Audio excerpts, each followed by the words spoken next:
미국 유권자들에게 숙제는 이겁니다. 미국 유권자들도 동맹에 중요한 거는 알거든요. 그런데 미국 유권자들이 정치인들에게 요구하는 건 뭐냐면 동맹을 유지하기 위해서 많은 돈을 우리들이 쏟아붓는데 그게 미국에게 어떤 이익인지 증명을 해봐. 동맹의 효용성, 가성비를 우리에게 보여줘라고 미국의 유권자들은 민주당 할 것 없이 공화당 할 것 없이 얘기를 하거든요. 그 말은 무슨 말이냐면요. 미국 정부가 한국에게, 일본에게 그리고 똑같은 얘기를 할 겁니다. 그래, 그동안에 너네들이 미국 때문에 잘 살게 됐는데 이제는 너네들이 역할을 해야지. 우리 국민들에게도 한미동맹이 어떤 게 이익인지 좀 보여줘. 네. 방위비 분담금 많이 올려줘. 이거 끊임없이 요구할 겁니다. 대중국 견제에 대한 어떤 요구는 이제 트럼프 2기 때 굉장히 본격적이고 구체적으로 나올 겁니다. 그러니까 이런 부분들을 좀 우리들이 좀 잘 생각을 해야 될 것 같습니다. 심층 인터뷰 시작합니다. 트럼프 대통령 취임 이제 거의 뭐 한 달이 다 돼갑니다. 우리한테도 지금 철강 고지서는 온 것 같고요.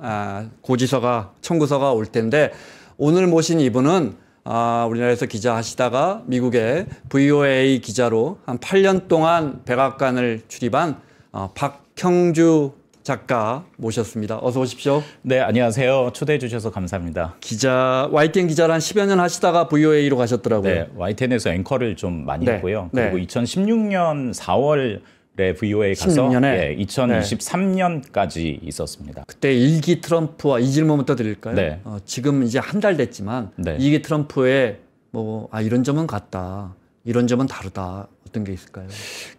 사실 제 생각을 얘기하기보다는 제가 이 트럼프 청구서 이제 취재하면서 백악관 당시 국가안보회의 NSC 그 비서실장을 했던 플레드 플레이츠라는 분을 2023년 8월에 이제 인터뷰를 했거든요. 근데 존 볼튼하고 같이 일했던 사람입니다. 이제 그 사람한테 했던 질문이, 그 관리한테 했던 질문이 같은 게 뭐고 다른 게 뭐냐라고 했는데, 같은 거는 그러니까 트럼프 진영의 사람들은 트럼프 1기를 굉장히 성공적으로 평가를 하고 있습니다. 그러니까 우리가 미국 우선주의를 위해서 굉장히 많은 것들을 바꿨고 개혁을 했다.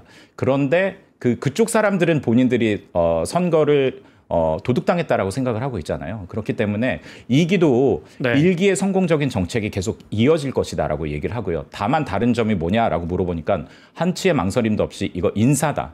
그러니까 사람이다라고 얘기를 하고 있거든요.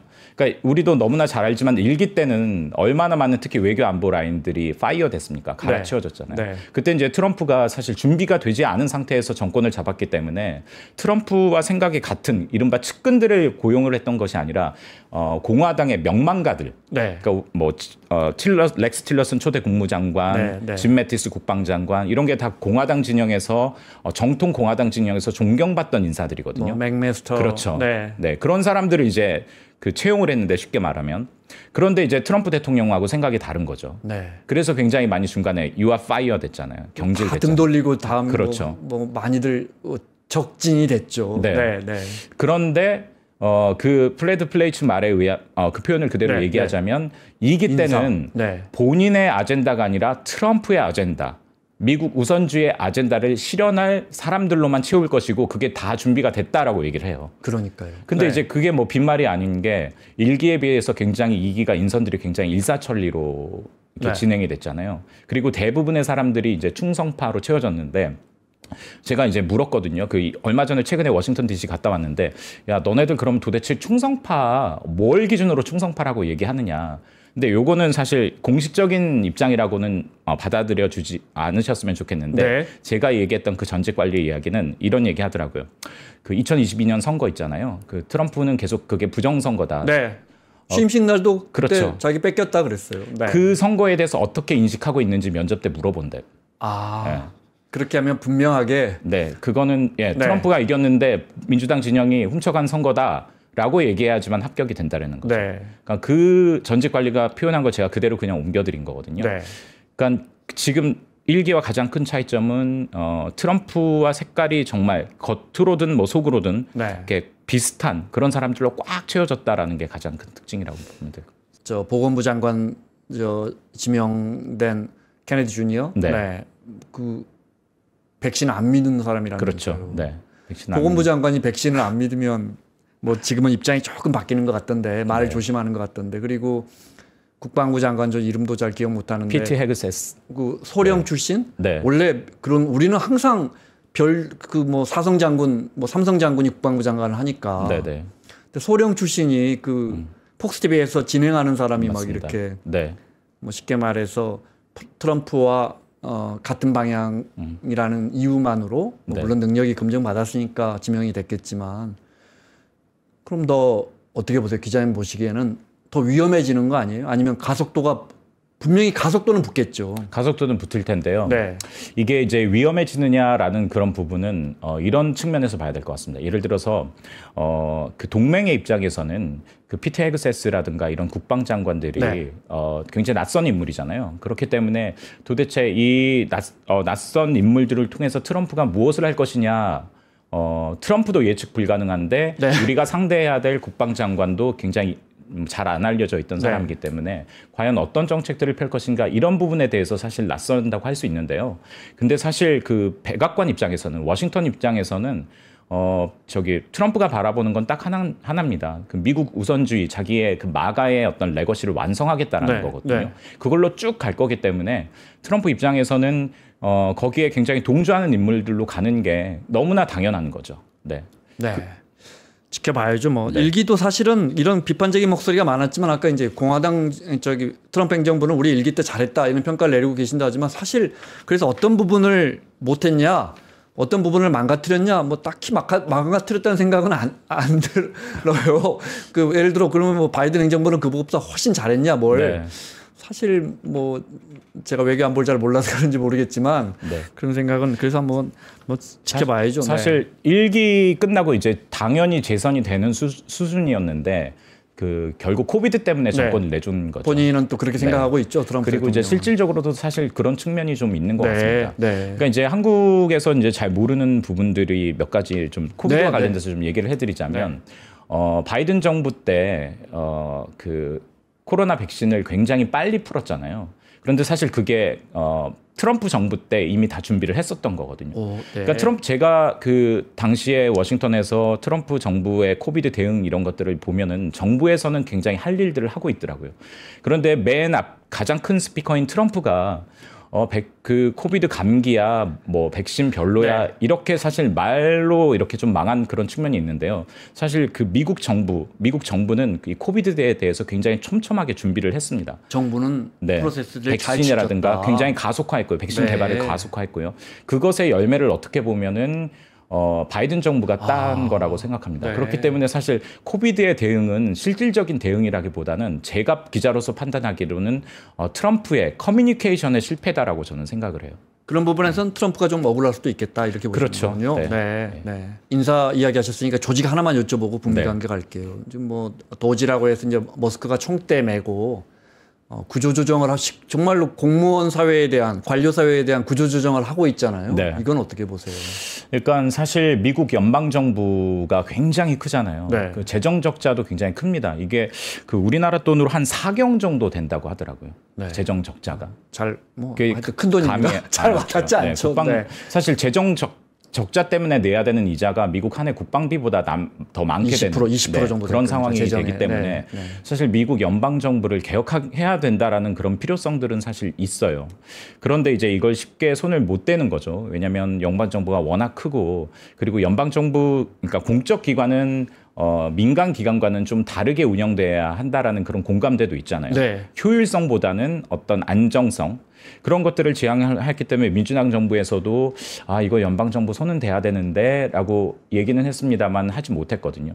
근데 이제 저는 거기에 가장 큰 이유 중에 하나는 결국 모든 정부의 어떤 정책의 결정은 그 다음 선거를 보고 하잖아요.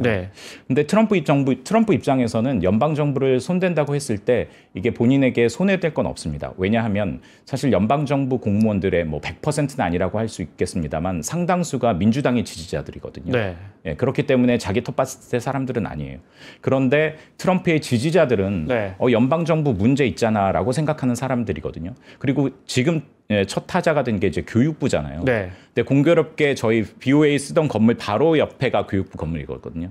거기 가서 이제 지하 구내식당 밥이 맛있다고 해서 거기 가서 밥도 먹고 그러는데 제가 갈 때마다 느꼈던 건 너무 조용한 거예요. 아, 여기에서 도대체 무슨 일을 하나라는 그런 생각이 들 정도로 그렇기 때문에 연방 정부가 굉장히 방만하게 운영되고 있다라는 것은 많이 공감을 하고 있습니다만 비단 공화당 지지자뿐만 아니고 민주당 지지자분들도 사실은 네, 그걸 쉽게 손대지 못하고요. 연방정부 개혁이 필요하다라는 사람들의 입장을 좀 더 얘기를 해드리자면 코비드 기간 동안에 재택근무를 했었거든요. 네. 연방정부 대부분의 사람들이 저도 이제 재택근무 기자가 과연 재택근무가 가능해라고 하는데 연방정부의 소속이기 때문에 그 룰을 따라야 되기 때문에 이제 재택근무를 했는데 근데 우스갯소리로 그 직원들을 다 동네 골프장에서 만났대요.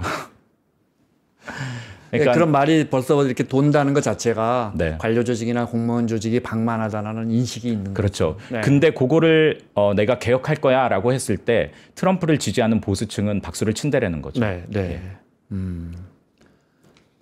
머스크는요. 머스크는 우리 제가 첫 질문에 과거 트럼프와 지금 트럼프와 다른 점 같은 점. 지금은 또 이렇게 머스크라는 뭐랄까. 뭐 사실 벤스 부통령보다 훨씬 더 미국 언론에서도 많이 등장하죠. 우리 언론에 벤스 부통령은 있지도 않아요. 네, 그렇죠. 네. 머스크밖에 안 나옵니다. 네. 네. 그리고 타임즈 표지 보면 그 머스크가 왜 백악관 의자에 앉아 있는 그 표지로 나오는 거 보면 미국 안에서도 그런 비판이나 우려는 있는 것 같은데. 그렇죠. 머스크를 뭐랄까 2인자 내지는 내 일을 대신해 주는 사람으로 세워서 이렇게 불도저처럼 밀고 가는 그것도 좀 일기 때와는 다른 모습. 네, 그렇습니다. 특히 이제 연방정부 개혁에 대해서 이제 머스크가 그걸 주도권을 잡고 있는 모습이잖아요. 네. 사실 트럼프 입장에서는 그게 손해 볼 거는 없을 것 같아요. 왜냐하면 머스크는 일단 그 스피커가 크잖아요. 한마디 한마디 하는 게 모든 언론들이 주목하고 그리고 굉장히 강하고 나름 설득력도 있고 논리도 있고 그리고 머스크가 가장 큰 회사를 운영했던 그런 사람이기 때문에 그래 연방정부도 머스크에게 맡겨서 한번 해보자. 라고 이제 그렇게 지금 하는 건데 저는 이제 개인적으로 머스크와 트럼프의 동거가 지속될 것이냐라고 이제 묻는다면 저는 그건 아닐 거라고 관심사예요. 예, 그게 아닐 거라고 생각하는 이유는 사실 트럼프는 뭐 잘 아시겠습니다만 2인자를 굉장히 용납하지 않고 그리고 본인이 아니라 다른 사람이 주목받는 것을 굉장히 좀 싫어하거든요. 근데 한 이틀인가 3일 전에 그 미국 방송을 보니까 머스크가 백악관에서 그 자기 아들을 데리고 가지고 기자회견을 하더라고요. 목마 태우고 하잖아요. 그렇죠. 그러면서 연방정부 개혁에 대해서 굉장히 기자들이 집요하게 묻는데 아주 설득력 있게 이야기를 하더라고요. 그런데 제가 트럼프의 표정을 아주 잘 봤어요. 잘 봤는데 이건 그냥 저의 내피셜입니다. 저 친구 왜 이렇게 말이 길어? 근데 말은 잘하네? 라고 생각을 하는 것 같아요. 저는 사실 이게 그냥 단순화시켜서 얘기하는 것일지 모르지만 트럼프의 굉장히 그 리더십의 스타일이거든요. 자기보다 앞서거나 자기보다 주목받는 사람에 있어서 목견대하는 스타일이기 때문에 저는 그 두 사람이 서로의 필요한 것들을 어느 정도 채우면 결별할 거라고 합의 이혼할 거라고 생각합니다. 한 미간 동맹과 미일 간 동맹 굵기가 달라요? 백악관에서 생각하는. 그게 이제 저도 한국 출신의 기자이기 때문에 그리고 지금 우리 기자님께서 말씀하시는 것처럼 많이 그렇게 생각하잖아요. 미국은 한국보다 일본 더 좋아하는 거 아니야? 그렇게 얘기하고 저도 그런 질문들을 굉장히 많이 했어요. 너네들 솔직히 말하면 한미 동맹보다 미일 동맹을 더 중요하게 생각하잖아. 근데 이제 그분들의 모범 답안은 정해져 있습니다. 너 오렌지하고 귤은 맛이 달라. 오렌지와 사과는 달라. 한미 동맹과 미일 동맹은 오렌지와 사과 같은 거야. 뭐가 더 좋다고 볼 수 있어? 그런 표현이 있죠. 미국 표현 그렇게 중에. 얘기를 하고요. 그리고 이제 은연중에 그래도 미일 동맹에 좀 더 무게를 둔다라고 이제 하는 표현들은 뭐냐면 이건 주로 안보 전문가들이 이야기를 합니다. 존 볼튼이나 이런 군사 관련된 일을 하는 사람들은 이렇게 표현을 하는데 일본은 미국과 그 위협 인식이 굉장히 일치한다. 그 말은 무슨 말이냐면요. 그러니까 미국 사람들은 특히 안보 전문가들은 제가 미국에서 굉장히 많이 들었던 말 중에 굉장히 또 낯설었던 말 중에 하나가 threat입니다.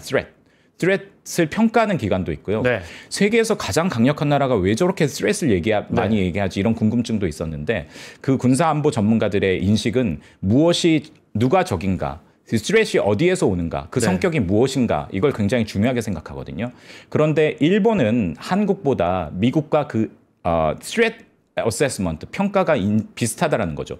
그러니까 중국을 어떻게 위험하다고 보는지 그것이 굉장히 미국과 일치하고 미국과 일본은 북한도 비슷하겠는데요. 그렇죠. 북한도 그렇고. 그러니까 사실 그게 은연중에 한미 동맹과 그 미일 동맹의 차이점을 이야기하는지는 모르겠습니다만 그 사람들은 그렇게 표현을 하더라고요. 일본의 위협 인식은 우리와 굉장히 비슷해. 한국과 비교하면.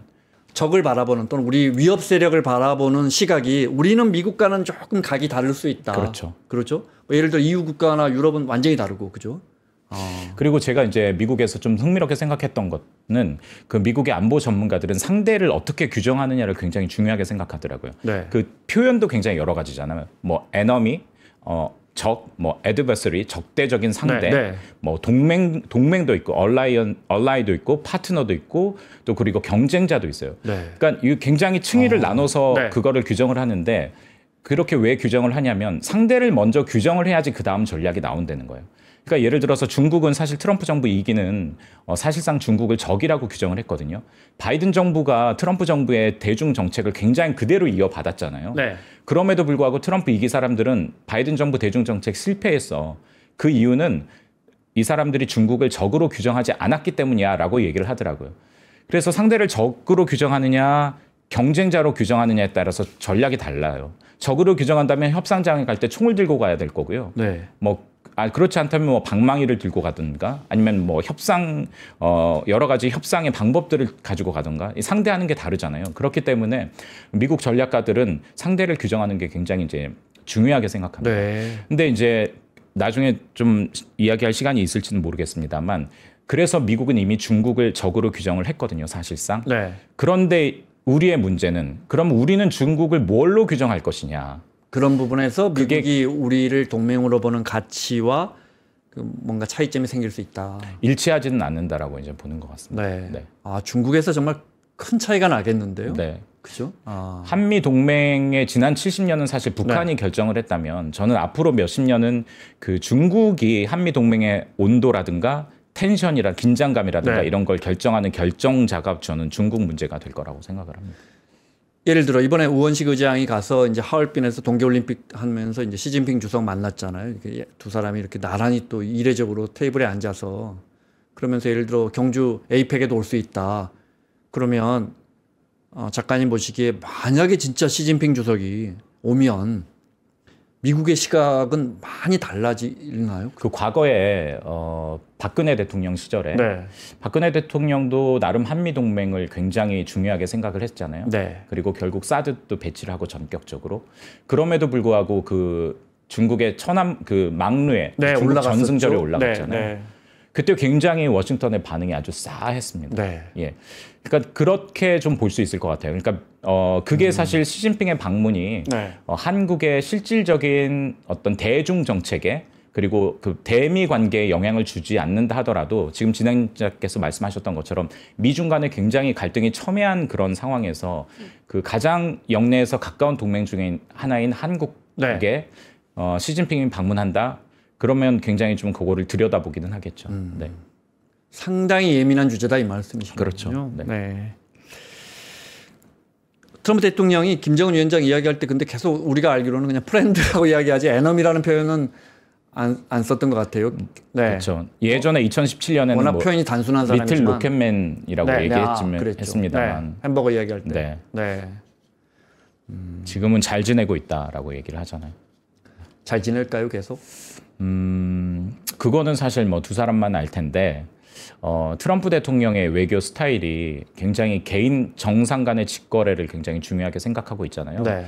그렇기 때문에 사실 북한 문제는 솔직히 말씀드리면은 미국의 우선순위는 아닙니다. 그리고 또 북한 문제는 가성비가 좀 떨어진다고 볼 수 있어요. 왜냐하면 40년 동안 골머리를 앓았던 문제잖아요. 네. 그런데 그게 굉장히 해결하기가 요원한 그런 문제입니다. 네. 그러니까 잘못 손댔을 때 거기에 대한 정말 뭐랄까요 그 성과를 빨리 내기도 어려운 문제고 그리고 워싱턴에서는 미국은 일단 북한, 이란 이런 나라들은 기본적으로 싫어하거든요. 불량 국가라고 생각하기 때문에 그 나라와 무엇을 한다라는 것 자체에 대해서 이제 굉장히 이제 거부 반응을 받고 있는데 이제 트럼프는 다르죠.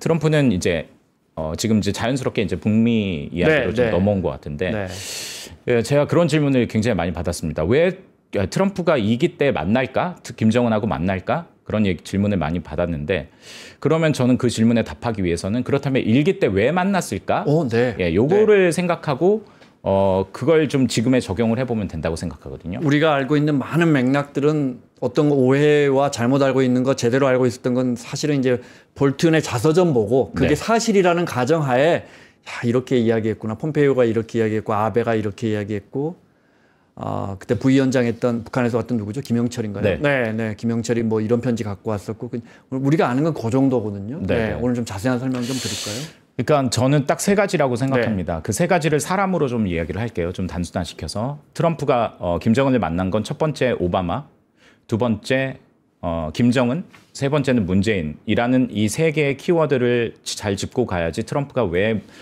그렇게 김정은을 세 번을 만났을까라고 그 좀 이해를 할 수 있다고 생각합니다. 그 뭐 요 이야기는 잘 알려졌는데 그 트럼프 이제 오바마에서 트럼프로 넘어갔을 때 인수위 시절에 전 현직 대통령이 만나잖아요. 그때 이제 오바마가 트럼프한테 그렇게 얘기를 했다고 하죠. 그 당신이 집권할 시기에 가장 큰 미국의 안보 위협은 핵 위협이 점점 고도화되고 있는 젊은 지도자를 상대해야 되는 게 너의 가장 큰 골칫거리다. 그게 곧 북한 문제죠. 그러면서 첫 번째로 트럼프는 그 북한 문제라는 게 클릭이 됐던 것 같습니다. 그때는 실제 뭐 진짜로 뭐 쏘네 어쩌네 뭐 하고 있었을 때 뭐 사거리가 어떠네 뭐 이런 이야기 나올 때 그때는 사실 정확히 따지면 2016년 말이기 때문에 북한이 그렇게 막 장거리 대륙간 탄도미사일 그거 한 1년 전쯤이군요. 예, 그거 약간 전입니다. 그렇지만 점점 북한이 2016년에 핵실험을 했고요. 그리고 또 ICBM을 개발한다고 공식적으로 발표를 했기 때문에 트럼프 입장에서는 그래 40년 동안 그리고 오바마도 해결하지 못한 북한 문제 내가 한번 해결해 볼까라는 게 머릿속에 한 번이 클릭됐었던 것 같고요. 그리고 지금 진행자께서 지적해 주셨던 것처럼 미국의 안보적인 측면에서도 북한 문제를 다뤄야 했습니다. 왜냐하면은 2016년 그 이전까지만 하더라도 북한은 영내 위협에 머물렀다면 이제는 ICBM, 미국까지 도달할 수 있는 그런 운반 수단을 개발하고 있다. 점점 가까워지고 있다라고 하니까 미국 입장에서는 당연히 이거 관리해야 되고 다뤄야 되죠. 그런 필요성이 있었을 거죠. 그래서 이제 트럼프는 집권하고 나서 취임하고 나서 엿새 만에 백악관의 그 NSC, 뭐 국방부 그리고 CIA, 국무부 다 불렀습니다. 이른바 외교안보 라인. 자, 북한 문제 내가 이제 손댈 건데 너네들 해법을 가져와. 다 가져와. 다 가져오는데 한 가지 주문했던 게 있거든요. 그 out of box. 틀을 깨는 것 방법을 좀 가지고 와봐. 예. 그렇게 이제 주문을 했다고 하더라고요. 그래서 이제 한 달 이후에 그 안보 라인들이 회의를 하고 북한 정책에 대해서 리뷰를 하고 여러 가지 이제 툴 상자를 옵션 상자를 트럼프에다가 갖다 놨습니다. 취임 한 달 후에. 근데 이제 거기 안에는 여러 가지가 있었겠죠. 우리가 흔히 알고 있는 제재를 통해서 최대 압박을 통해서 북한을 좀 옥죄서 결국은 협상 테이블로 오게 만든 그런 방법도 있었을 거고요. 또 나중에 좀 논란이 됐던 코피 작전. 그러니까 북한의 그 지휘부 김정은만을 딱 제거하는 아니면 혹은 북한의 핵시설만을 딱 제거하는 그런 군사작전도 분명히 옵션에 있었을 거고요. 그리고 또 외교적인 그것도 분명히 있었을 겁니다. 초반에는 2017년에는 북한이 뭐 하루가 멀다고 대륙간 탄도미사일 발사하고 핵실험하니까 당연히 그 초반에 그 제재 이 옵션들을 가동을 했었겠죠. 실질적으로 가동을 했고요. 자, 그렇다면 첫 번째 이제 왜 트럼프가 김정은을 만났는지 그 이유는 이제 설명이 됐을 겁니다. 자, 두 번째는 제가 그 김정은이라고 얘기했는데 트럼프가 싱가포르 그 전에 문재인이라고 얘기했죠. 세 명 중에. 세 명 중에 두 번째 문재인 그 팩터를 얘기를 하자면 문재인 정부는 초반부터 본인의 그 문재인 정부의 대외 정책이 한반도 평화 구상이라는 걸 확실히 발표를 하고 여기에 많은 정치적 외교적 자산을 투자할 것이다라고 얘기를 했잖아요. 그래서 기회를 열심히 봤었던 거죠. 2017년에는 화염과 분노가 오갔지만은 평창 동계올림픽을 계기로 이제 그 화해로 전환이 됐고 그래서 성공적으로 김정은과 트럼프를 가까이 갖다 놓는데 성공을 했습니다.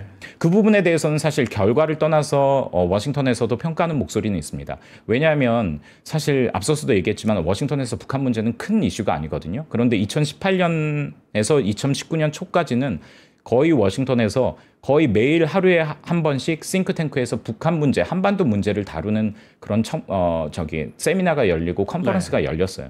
그렇기 때문에 문재인 정부는 이 북한 문제를 워싱턴에 트럼프의 한 가운데 올려놓는데 일단은 성공을 한 것 같습니다. 그 두 번째 요인이 있고요. 세 번째는 이제 김정은 요인인데요.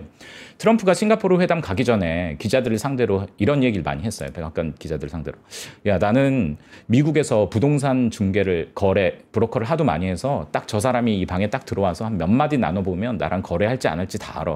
그렇기 때문에 내가 김정은을 만나서 한 2, 3분 얘기하다 보면 이 친구가 비핵화에 진지할지 안 할지 내가 판단할 수 있어라고 그런 얘기를 했습니다. 그리고 이제 싱가포르를 갔는데 그리고 나서 싱가포르 정상 합의를 공동 성명을 발표하고 2번을 더 만났잖아요.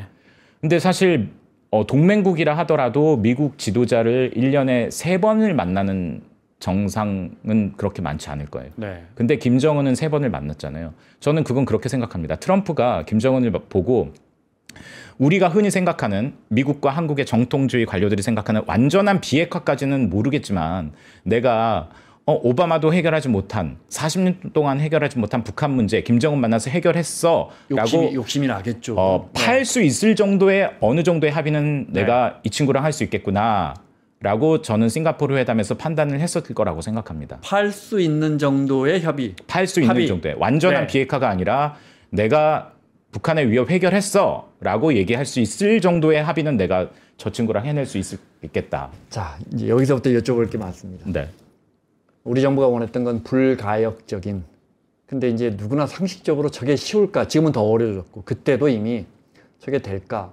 그런데 이제 우리는 그렇게 가야 하는 거고, 그렇죠? 영구한 비핵화를 원했던 거고, 트럼프 대통령은 내가 다 저 친구하고 저 악당 같은 친구하고 협상해서 이걸 얻어냈잖아. 지금 말씀하신. 그렇죠. 그 정도 수준만 했으면 한미 정상이 생각하는 방향이 목표가 많이 달랐다는 뜻이잖아요. 이렇게 좀 나눠서 볼 필요가 있는 게요. 완전한 비핵화의 목표는 이제 미국도 그렇고 한국 정부도 마찬가지입니다만 사실 그 완전한 비핵화까지 가기 위해서는 많은 중간 과정들이 필요합니다.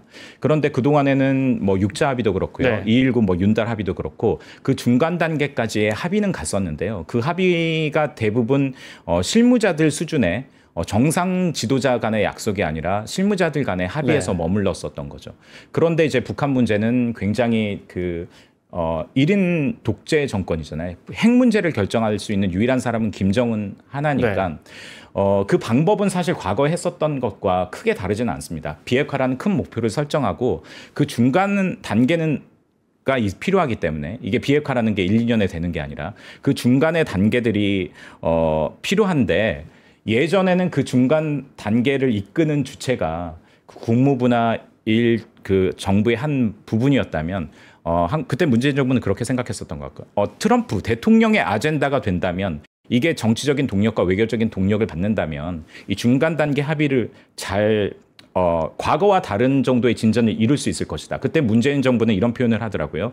그 비핵화의 입구까지 들어갈 수 있을 것이다. 그 당시 트럼프 정부의 일부 사람들도 사실 트럼프가 김정은을 만날 때 미국 전반적인 평가는 아주 싸늘했거든요. 뭐 민주당 할 것도 없이 뭐 미국 주류 언론도 굉장히 김정은을 희화화하면서 김정은 세계 가장 큰 독재자에게 악독한 독재자에게 정당성만 부여했다라고 얘기를 하잖아요.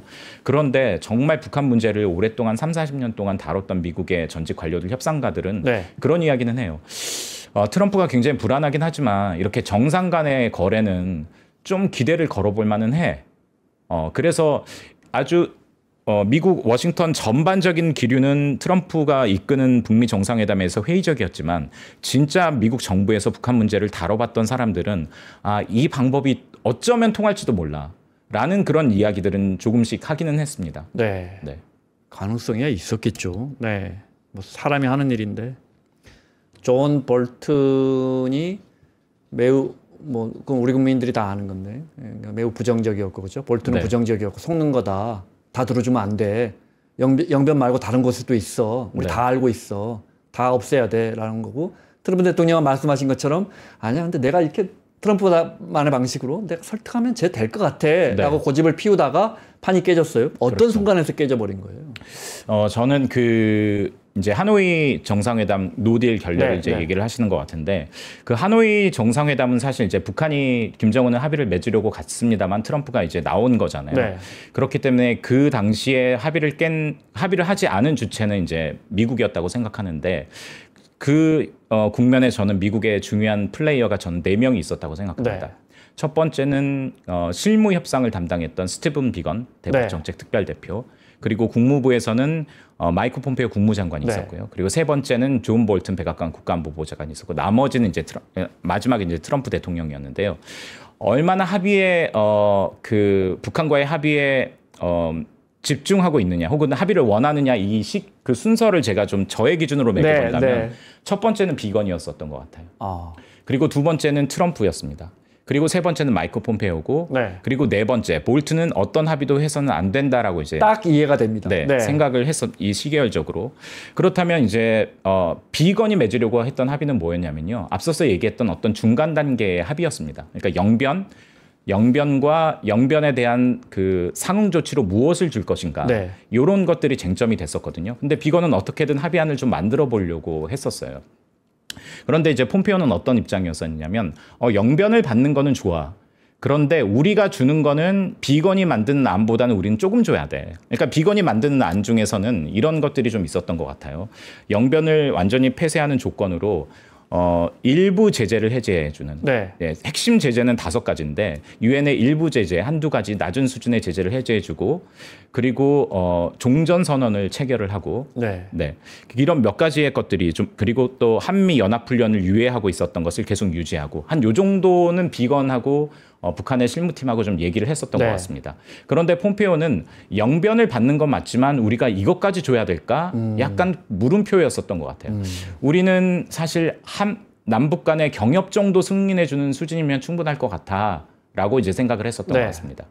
그런데 일단 트럼프를 얘기하기 전에 이제 존 볼튼을 얘기를 해보겠습니다. 존 볼튼은 비건의 합의는 나쁜 합의야라고 얘기를 표현을 했어요. 속는 거야. 그런 합의 과거에 안 해봤어? 그런데 북한이 계속 어겼잖아. 그렇기 때문에 북한과의 완전한 비핵화, 그러니까 일괄 타결이라고 하거든요. 흔히 말해서 빅딜이 아닌 이상 그 어떤 스몰 딜도 같이 무의미해라는 게 이제 볼튼의 생각이었어요. 그렇다면 이제 트럼프의 생각은 뭐였냐? 트럼프는 현실적으로 빅딜은 어렵다라는 건 알고 있었던 것 같습니다. 스몰 딜인데 스몰 딜의 사이즈가 어느 정도이냐, 거기에서 계속 왔다 갔다 했었던 것 같아요. 그러다가 막판에 그러다가 중간에 굉장히 중요한 시점이 있었는데요. 볼튼은 그 빅딜이 아닌 그 어떤 딜도 나쁜 딜이라고 얘기했다고 했잖아요. 그래서 그 어떤 딜도 나쁜 딜이라는 것을 자신의 보스에게 각인을 시켜야 되는 그런 미션을 가지고 있었던 것 같아요. 그래서 2월 27일에 하노이 정상회담을 했었는데 2월 12일에 백악관 그 하노이 정상회담 준비를 위한 상황실 회의를 첫 번째로 했습니다. 그때는 뭐 트럼프 대통령도 있었고요, 마이크 폼페이오 국무장관, 볼튼도 있었고. 근데 트럼프가 이 문서 읽는 걸 별로 안 좋아하잖아요. 그래서 이제 볼튼이 영상을 준비를 했어요. 그 영상에는 크게 나누면 2가지 파트가 있었습니다. 첫 번째는 지미 카터에서부터 클린턴, 부시, 그리고 오바마. 누구냐면요, 다 역대 대통령 중에 북한과 합의를 했었던 그 유구한 협상의 역사를 그런 주인공들이죠. 그리고 그 사람들이 나는 북한과 아주 멋진 합의를 했어라는 이야기를 하는 부분 앞부분에 보여줍니다. 그렇지만 그 합의 어떻게 돼서 다 깨졌고 북한은 우리를 속였잖아. 그런 그 메시지가 첫 번째 영상의 첫 번째에 들어갔고요. 그 두 번째 영상에는, 그 두 번째 부분에는 뭐가 있었냐면 1986년에 공화당의 레이건 대통령하고 당시 고르바초프 공산당, 러시아, 소련이죠. 그때는 소련 소기장과 군축 협상을 하는 그 장면이 있었는데, 그때 레이건 대통령이 회담장을 박차고 나왔어요. 그러니까 노딜을 했어요. 그러면서 나는 미국을 위해서 러시아와 합의를 하지 않았어라고는 그 영상을 보여주거든요. 소련과. 거기에서 볼튼은 뭘 얘기하고 싶었냐면, 대통령님, 노딜도 하나의 옵션입니다.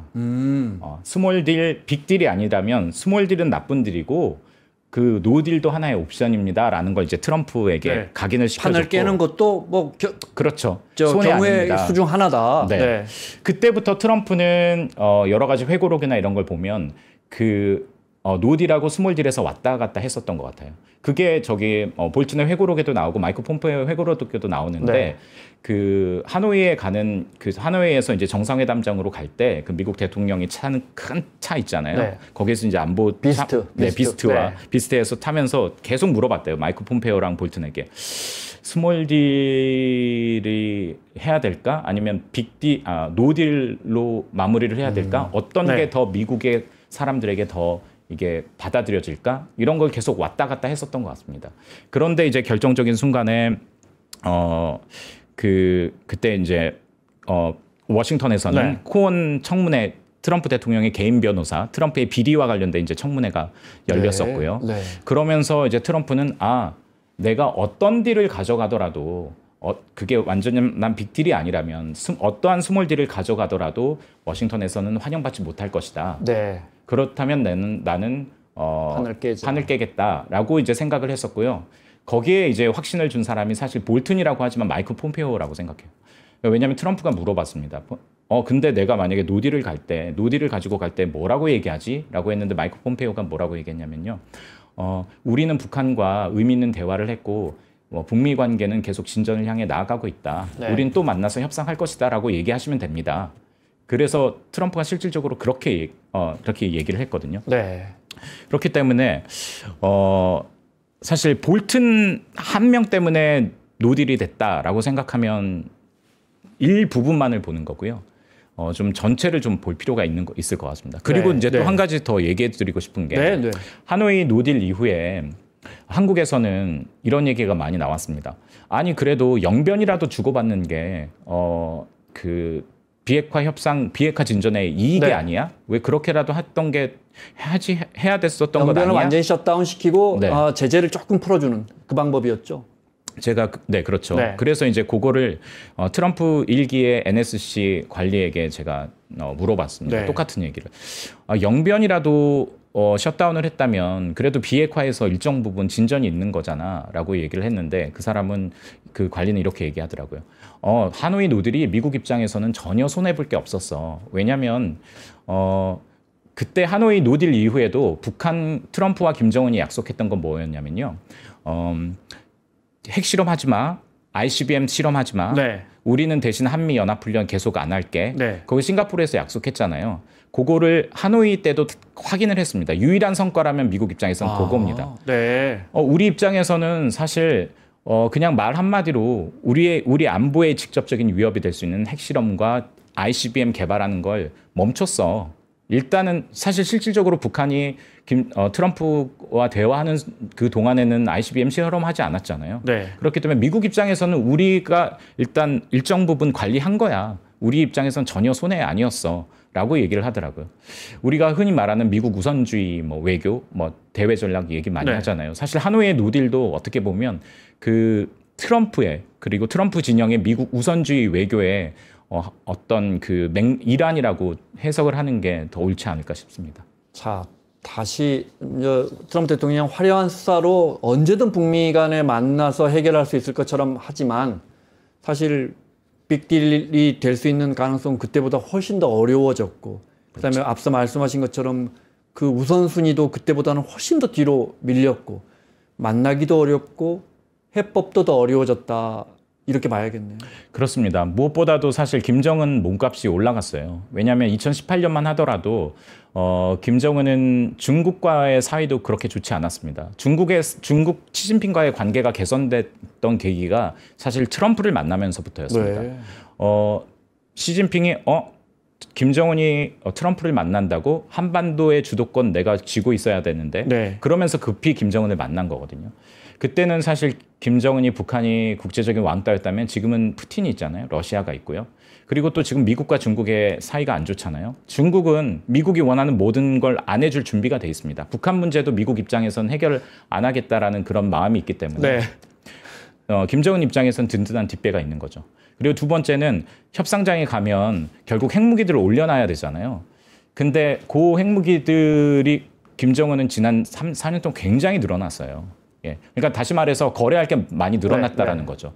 김정은이 원하는 건 체제 안전과 경제적인 어떤 돌파구인데 지금 러시아를 통해서 어느 정도 되고 있다라고 생각을 하고 있는 것 같거든요. 그렇기 때문에 트럼프가 손을 내밀었을 때 김정은은 그 관계를 볼 것 같습니다. 지금 북한과 러시아의 관계 그리고 북한과 중국의 관계를 보고 거기에 따라서 내가 지금은 푸틴과 열심히 뭐 연애 중이지만 트럼프로 환승연애를 할지 네. 아니면 원하는 건 사실 양다리를 걸치는 거겠죠. 그러겠죠. 그렇게 네. 될지 그런 걸 좀 판단을 할 거라고 생각합니다. 우리가 또 우려하는 것 중에 하나가 이제 뉴클리어 파워라고 막 이렇게 네. 이야기하면서 지금 말씀하신 것처럼 이제 비핵화는 쉽지 않겠다.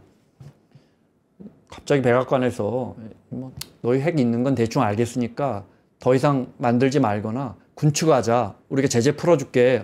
혹시 이렇게 가버리면 우리 정부 입장에서는 이건 정말 이게 큰일이거든요. 네. 이 가능성은 어떻게 보세요?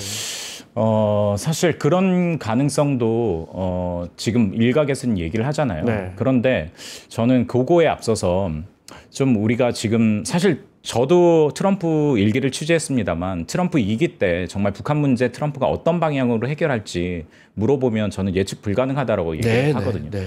그렇기 때문에 그 예측 불가능성을 미리 우려하는 것이 오히려 안 좋을 수 있다고 생각합니다. 조금 전에 이제 얘기하셨던 게 얼마 전에 트럼프 대통령이 북한을 언급하면서 누클리어 파워라고 얘기를 했죠. 그리고 이제 피트 헤그세스 국방장관은 그에 앞서서 그 국방장관 인사청문회 때 서면 답변을 통해서 누클리어 파워라고 얘기했습니다. 그러니까 즉흥적으로 나온 얘기가 아니라 이미 조율된 단어였어요. 그래서 이제 한국 언론에서도 그렇고 이게 도대체 무슨 의미일까? 정말 트럼프가 북한을 핵 보유국으로 인정해준다라는 걸 시사한 것이냐라는 그런 해석이 나왔잖아요. 그러면 정말 우리 큰 문제야. 지금 그런 질문을 하셨고요. 네. 그런데 저는 이걸 다르게 좀 봐야 된다고 생각합니다. 이것도 미국의 트럼프식의 미국 우선주의라고 하는데요. 저는 해석을 하는데 트럼프는 뉴클리어 파워라고 말 한마디 했거든요. 그런데 겁먹은 쪽은 어디입니까? 한국이에요. 네. 한국은 이러다가 우리에게 불리한 쪽으로 협상이 되는 거 아니야? 그리고 김정은은 혹시 내가 원하는 핵보유국 만들어줄까? 이렇게 기대를 하게 만들었거든요. 근데 그렇게 동맹을 긴장하게 만들고 북한에 대해서 뭔가 기대감을 갖게 하는 말 한마디 하는 데 있어서 트럼프는 1달러도 들지 않았습니다. 네. 그냥 말 한마디 특히나 그걸 잘하는 사람이죠. 그렇죠. 그냥 뉴클리어 파워라는 말 한마디만 던졌을 뿐인데 지금 한국이 긴장을 했고요. 북한의 반응은 정확히 모릅니다만 북한도 그 발언을 이렇게 얘기했다고 분명히 봤을 겁니다. 혹시나 이렇게. 네.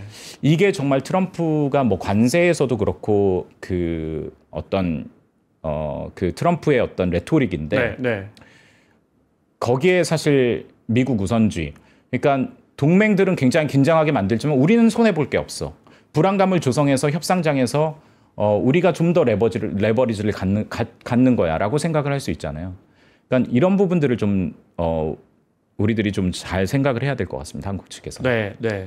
워싱턴 정가 사람들 혹시 이런 걸 여쭤봐도 돼요? 한국 큰 관심은 아니겠지만 우리도 이제 일각에서는 이쯤 되면 이제 진짜 북한 핵을 인정하지 않을 수 없고 우리도 핵무장하자 이런 이야기들이 이제 보수층 중심으로 나와요. 만약에 그런 주장이 우리가 이제 공식화된다면 만약에 워싱턴은 어떻게 생각할까요? 저도 그 트럼프 청구서 쓰면서 그 질문을 정말 많이 했거든요. 워싱턴 관리들이나 전직 관리들에게 자체 핵무장 트럼프 때 가능할까? 이렇게 얘기를 하는데 그 사람들의 답변은 굉장히 하나 같습니다. 누구에게 물어봐도 되게 똑같은데요. 워싱턴에서 한국의 핵무장에 대해서 뭔가 많은 언급을 하는 것처럼 비춰지는 건 한국의 일부 진영에서 그리고 한국의 언론에서 자체 핵무장에 대해서 많은 이야기를 하니까 거기에 리스판스한 측면이 강하다. 네. 그 말은 무슨 말이냐면 물어보니까 답한다. 네, 그렇죠. 그 말은 무슨 말이냐면 공화당, 민주당 할 것 없이 미국의 비확산 정책은 굉장히 견고합니다. 우리가 비확산 마피아라고까지 표현을 하거든요. 그러니까 더 이상 P5 핵보유국 그리고 실질적인 핵을 가지고 있는 세 나라 빼놓고는 더 이상 핵은 확산되면 안 된다라는 게 공화당과 그 민주당의 핵심 그 주류들의 생각들이고요. 그리고 되게 흥미로운 건 뭐냐면요. 북한의 비핵화를 설득하는 것과 한국에 너네들 핵무장하는 게 좋지 않아라고 이야기하는 그 관리들의 논리가 굉장히 똑같습니다. 그러겠죠. 왜냐하면 북한에게는 이렇게 얘기합니다. 너네들 핵을 쥐고 사는 게 너네들에게 이익일지 아닐지 전략적인 판단을 해라고 얘기를 하거든요. 근데 이제 한국도 핵무장을 해야 되는 거 아니야? 라고 얘기를 하는 사람들에게 미국의 정통 관리들은 뭐라고 얘기하냐면 그래 너네들이 핵을 갖겠다고 너네들의 귀중한 한미 안보 동맹에 균열을 갈 수 있는 그런 것들을 하겠다고? 그래 그렇다면 그게 너네들의 전략적인 이익인지 너네들이 판단해야지 라고 얘기합니다. 그러니까 비핵화와 그 말은 무슨 말이냐면요. 북한의 비핵화가 쉬운가? 아니면 한국의 핵무장이 쉬우냐라는 그 질문에 답하는 게 사실 비슷하다라는 거죠. 네. 우리가 핵을 반쪽이라도 갖고 있으면 북한의 비핵화는 완전히 물 건너가는 거 아닙니까? 네. 그렇죠. 그리고 근데 다만 이런 이야기까지는 하는 것 같습니다. 북한의 핵이 점점 고도화되기 때문에 그 동맹의 우려를 고려하지 않을 수 없다. 그렇기 때문에 트럼프 2기 때는 과거에 1990년대에 그랬던 것처럼 미국의 전술핵 일부를 한국에 재배치하는 수준까지는 나갈 수 있을지도 몰라라는 얘기는 제가 취재했던 민주당 전직관리도 얘기하고 공화당 전직관리도 이야기를 하더라고요. 전술핵? 네, 전술핵 재배치. 근데 다만 그분들의 이야기는 똑같이 전제를 달았던 게 하지만 이게 미국의 전략의 이익은 아니야. 왜냐하면 미국은 그 한미 동맹 간의 결정이 한국의 정치적인 논란이 되는 것을 굉장히 부담스러워하거든요. 과거 사드 배치 때 진영 간에 굉장히 나뉘면서 일각에서는 반미 여론도 형성되고 있잖아요. 그런 상황들이 재현되는 것을 미국 정부에서는 부담스러워합니다. 그리고 두 번째 전술적으로도 굳이 미국의 핵무기를 북한의 사정권 안에 그리고 또 중국의 사정권 안에 갖다 놓는 게 전술적으로 그 이익일까? 그 아니라고 얘기하는 겁니다. 그렇지만 한국이 원하면 정치적인 결정은 할 수 있어라고 이제 얘기를 하더라고요. 얼마 전에 그 자리에 이제 국민의힘 김건 의원 정통 외교 관료잖아요. 영국 대사 하셨던 분이 같은 맥락으로 이야기하셨어요. 그러니까 우리 핵 개발은 말 안 되고 미국의 전술핵을 갖다 놓으면 우리 주한미군 평택이든 어디 갖다 놓겠죠. 네. 이제 김건 의원 말은 어차피 미국의 핵우산 안에 있는데 그걸 굳이 위험하게 우리나라 안에 그걸 갖다 놓는 게 무슨 의미가 있느냐고 워싱턴도 똑같은 생각을 할 것이다. 했는데 그럼 작가님도 비슷한 맥락으로 생각하시는 거예요? 네, 그 자체 핵무장 문제는 그게 워싱턴의 이제 주류의 생각이라고 생각합니다. 다만 트럼프가 협상의 레버리지를 높이기 위해서 그 마치 핵무장에 대해서 유연하게 생각하고 있는 것처럼 여러 가지 수사, 레토릭 차원의 다이나믹은 더 늘어날 수 있겠죠, 한미 간에. 곧 이제 철강을 중심으로 해가지고 지금 뭐 관세가 하나씩 고지서가 오고 있으니까요. 네. 근데 우리가 믿을 수 있는 핵심 부분은 앞서 말씀드린 것처럼 동맹이라는 부분이거든요. 근데 트럼프 대통령이 이 부분에 대해서는 일단 민주당 행정부보다는 굉장히 희석화될 것이다. 동맹이라는 가치가. 근데 작가님은 그거 어느 정도나 될 거라고 기대 또는 우려하시는 거예요? 이 부분을 보는 게 좀 더 중요한 것 같은데요. 사실 이제 민주당이든 공화당이든 할 것 없이 그들의 숙제, 미국 유권자들에게 숙제는 이겁니다. 그래 미국 유권자들도 동맹에 중요한 거는 알거든요. 여론조사를 하면 그렇게 나타납니다. 그런데 미국 유권자들이 정치인들에게 요구하는 건 뭐냐면 그렇다면 동맹을 유지하기 위해서 많은 돈을 우리들이 쏟아붓는데 그게 미국에게 어떤 이익인지 증명을 해봐. 동맹의 효용성을 가성비를 우리에게 보여줘라고 미국의 유권자들은 민주당 할 것 없이 공화당 할 것 없이 얘기를 하거든요. 그 말은 무슨 말이냐면요. 그 미국 정부가 한국에게, 일본에게 똑같은 얘기를 할 겁니다. 그래. 그동안에 너네들이 미국 때문에 잘 살게 됐는데 이제는 너네들이 역할을 해야지. 우리 국민들에게도 한미동맹이 어떤 게 이익인지 좀 보여줘. 방위비 분담금 많이 올려줘. 그리고 미국 제품 많이 수출해줘. 그리고 미국이 원하는 대중국 견제에 적극적으로 동참해줘. 이거 끊임없이 요구할 겁니다. 그리고 그것들의 특히 대중국 견제에 대한 어떤 요구는 이제 트럼프 2기 때 굉장히 본격적이고 구체적으로 사실 나올 겁니다. 사실 방위비 분담금은 저는 그냥 원 오브 댐이라고 생각하고요. 대중국 견제에서 한국에게 요구하는 것들, 한국이 굉장히 부담스러워하는 것들도 앞으로 촘촘하게 구체적으로 요구할 거거든요. 그게 더 큰 문제라고 저는. 그럼요. 우리 정부 입장에서 그게 경제와 직결되고 우리 교육과 직결되기 때문에 훨씬 더 아픈 방위비 얼마 올려주는 것보다는 그게 더 훨씬 더 아플 수 있거든요. 그렇죠. 거기까지 갈 가능성도 상당히 있다. 그것뿐만 아니라 중국을 군사적으로 견제하는 데 있어서 주한미군의 역할은 그리고 또 거기에 더 나아가서 한국의 역할은 일본하고는 그 이야기를 이미 하고 있거든요. 했거든요. 그러면 이제는 한국도 해야지. 그런 요구들이 이제는 트럼프 2기 때는 네. 본격적으로 나올 겁니다. 참 근데 우리 한중 교역과 뭐 일본과 중국과의 교역은 정말 비교가 안 되거든요. 네, 그렇죠. 네. 같은 선상에서 우리한테 그 고지서를 보내면 우리로서는 참 이 트럼프 청구서 처음에 저 한미 관계 이야기하시면서 버든 쉐어링 네. 그 짐을 왜 동맹이라면서 우리만 지느냐? 한국도 좀 져라. 이 말이신 거죠. 근데 거기에 그렇죠. 이제 한국이 원하는 것은 무엇인가? 어디로 항해하기를 바라는가? 이 말씀은 우리가 무엇을 원하는지 분명히 우리 스스로 알아야 한다 이 말입니다. 그렇죠. 미국도 미국 우선주의 외교를 하잖아요. 네. 그러니까 한국도 한국 우선주의 외교를 해야 합니다. 물론 미국과 협상장에서 만나면 레버리지는 우리가 없죠. 더 네. 낮을 수밖에 없지만 최소한 우리가 원하는 우선순위는 무엇인지는 분명히 가지고 협상장에 임해야지 무엇을 주고 무엇을 받을지가 결정이 된다라는 거죠. 그러니까 제가 뭐 외교 전문가는 아닙니다만 그 미국 워싱턴에서 7, 8년 동안 외교를 취재하면서 느꼈던 게 네. 외교라는 게 북한 문제도 그렇고요. 특히 북한 문제 굉장히 풀기 어렵잖아요.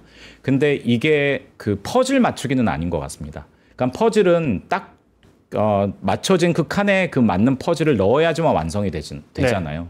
근데 외교는 그건 아닌 것 같거든요. 정해진 답을 찾는 건 아니고요. 오히려 레고 블록을 맞추는 것 같습니다. 사실 레고 블록 미국은 한 100개를 가지고 있다면 우리나라는 한 10개 정도밖에 없죠. 네. 하지만 이 레고 블록을 어디에다 놓을지, 미국의 어느 쪽에 우리가 맞춰줄지는 사실 그 10개로 결정할 수 있거든요. 그 10개밖에 안 되는 레고 블록을 퍼즐 맞추기라고 생각하지 말고 정말 어린아이들 레고 가지고 잘 놀잖아요. 네. 그런 것처럼 우리도 트럼프 2기 때 그 우리에게 쥐고 있는 10개 레고 블록 잘 창의적으로 맞춰서 그렇게 해야 된다고 대응해야 생각합니다. 한다. 네. 알겠습니다. 자, 아쉽지만 마무리하겠습니다. 전 VOA, 그러니까 미국의 소리 백악관 출입 기자이면서 트럼프 청구서의 저자 박형주 저자와 함께했습니다. 오늘 말씀 고맙습니다. 네, 감사합니다.